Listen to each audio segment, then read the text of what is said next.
Verena Südwind and Entwicklungspolitik, please. Thank you, Madam Vice President. Mrs. Knaull, despite an absolute ban on the execution of child offenders in international law, reportedly in 2014 alone, 14 executed prisoners in Iran have been under 18 at the time of the alleged crimes. In the same country, juvenile offender Saman Nassim, arrested at the age of 17 and accused of armed activities, went missing in February 2015 on the day scheduled for his execution, suggesting that he was hanged or transferred to an undisclosed location. Furthermore, the public executions of mothers and fathers have egregious consequences on their children's physical and mental integrity.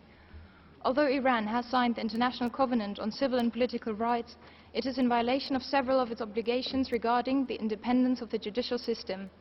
In many cases, prisoners are already sentenced in advance by the aggregators before they go to court.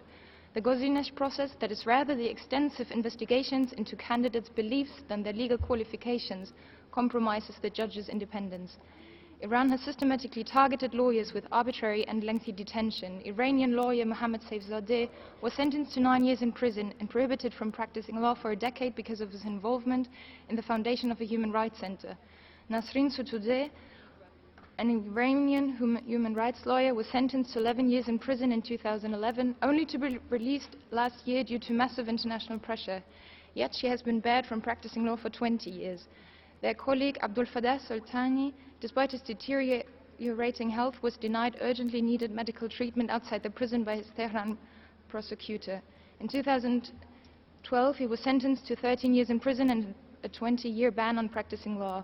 Recently, human rights lawyer Mohammed Morimi was arrested for shaking hands with his client Atina Faraghdani. We are urgently waiting for Iran to ratify the optional protocol to the Convention on the Rights of the Child on the involvement of children in armed conflict, which has been signed in 2010. Thank you, Madam Vice President. Thank you.